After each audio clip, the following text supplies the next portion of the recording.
ओम नमः शिवाय। जय शिव शंकर। भक्तों, श्रावण मास के पुण्यकाल में जब आकाश से अमृत समान वर्षा हो रही होती है, जब शिवालयों में ओम नमः शिवाय की गूंज हर दिशा में सुनाई देती है, तब 16 सोमवार का व्रत भक्तों के हृदय में विशेष श्रद्धा और आस्था का संचार करता है।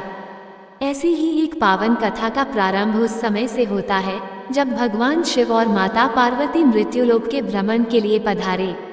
भ्रमण करते करते वे विदर्भ देश की अमरावती नामक सुंदर नगरी पहुँचे, जो स्वर्ग जैसी समस्त सुख सुविधाओं से परिपूर्ण थी।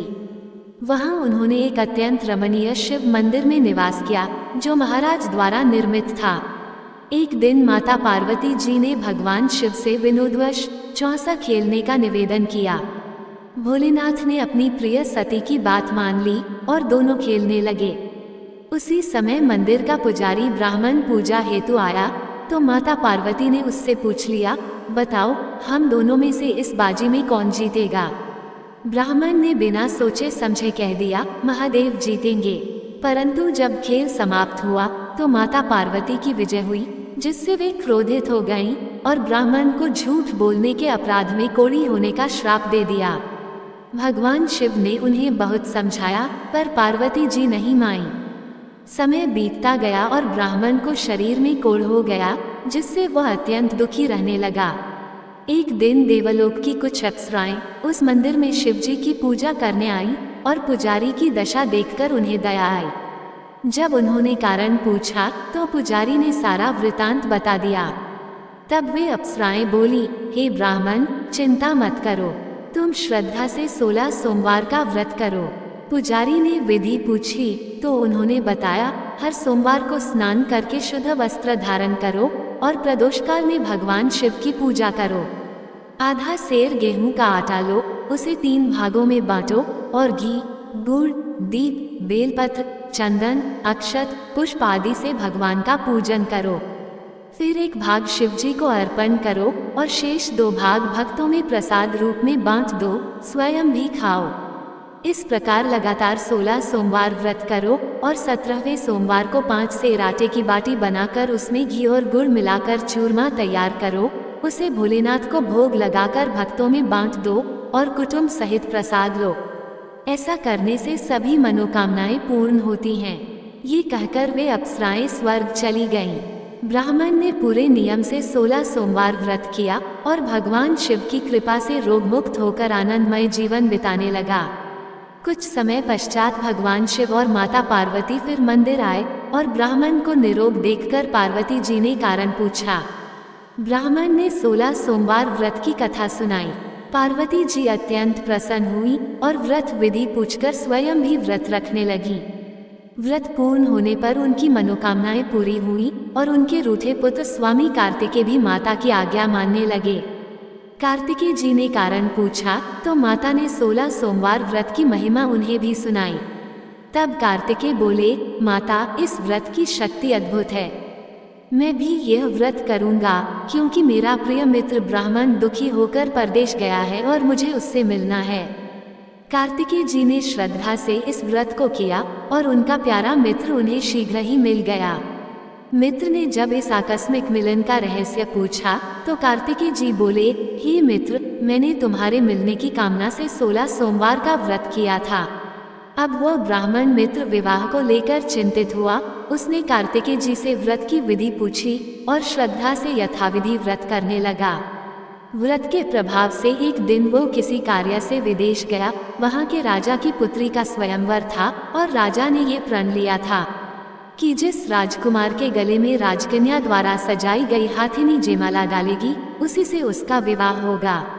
शिव कृपा से वह ब्राह्मण भी वहां एक कोने में बैठकर स्वयंवर देख रहा था। नियत समय पर हाथिनी आई और सभी राजकुमारों को छोड़कर उस ब्राह्मण के गले में जयमाला डाल दी। राजा ने अपनी प्रतिज्ञा अनुसार उस ब्राह्मण से अपनी कन्या का भव्य विवाह संपन्न किया, उसे धन, सम्मान और सुख प्रदान किया। ब्राह्मण सुंदर राजकन्या को पाकर सुखमय जीवन जीने लगा। एक दिन उसकी पत्नी ने पूछा, हे स्वामी, ऐसा कौन सा पुण्य किया था आपने कि राजकन्या ने सबको छोड़कर आपको वरण किया। ब्राह्मण बोला, हे प्राणप्रिया, मैंने अपने मित्र कार्तिकेय जी के वचनों के अनुसार 16 सोमवार का व्रत किया था, उसी के पुण्य से मुझे तुम जैसी धर्मनिष्ठ पत्नी प्राप्त हुई। ये सुनकर रानी अत्यंत चकित हुई और संतान प्राप्ति की कामना से उसने भी श्रद्धा से यह व्रत आरंभ कर दिया। व्रत के प्रभाव से उसे गर्भ धारण हुआ और समय पर एक तेजस्वी, सुशील, धर्मात्मा और विद्वान पुत्र उत्पन्न हुआ। माता पिता अत्यंत हर्षित हुए और उस बालक का पालन पोषण बड़े प्रेम से करने लगे। जब वह पुत्र बड़ा हुआ तब उसने माता से पूछा, हे माता, आपने कौन सा पुण्य कार्य या व्रत किया था जिससे मैं आपके गर्भ से जन्मा? तब माता ने 16 सोमवार के व्रत की महिमा बताई।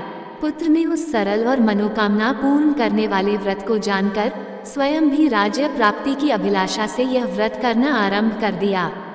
कुछ ही समय बाद एक वृद्ध राजा के दूत उसके पास आए और अपनी राजकन्या के लिए उससे विवाह प्रस्ताव रखा। विवाह के बाद वृद्ध राजा के निधन पर वह ब्राह्मण युवक राज्य का उत्तराधिकारी बना और सिंहासन पर आरूढ़ हुआ।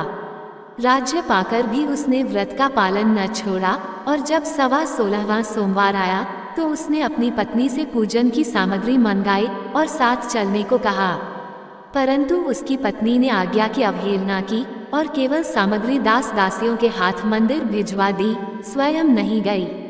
पूजन समाप्त करते ही आकाशवाणी हुई, हे राजन, अपनी पत्नी को राज्य से निष्कासित कर दो, नहीं तो ये तेरा सर्वनाश कर देगी। ये सुनकर राजा हतप्रभ रह गया और मंत्रणा सभा में जाकर अपने सभासदों को ये बात बताई। सभी मंत्री दुखी हुए, पर राजा ने शिवाज्ञा का पालन करते हुए अपनी रानी को राज्य से निकाल दिया। रानी दुखी होकर नंगे पांव, फटे वस्त्रों में भूखी प्यासी राज्य से निकल गई। वो एक तेली के घर पहुंची तो शिव के कोप से सारे मटके टूट गए। तेली ने रानी को भगा दिया।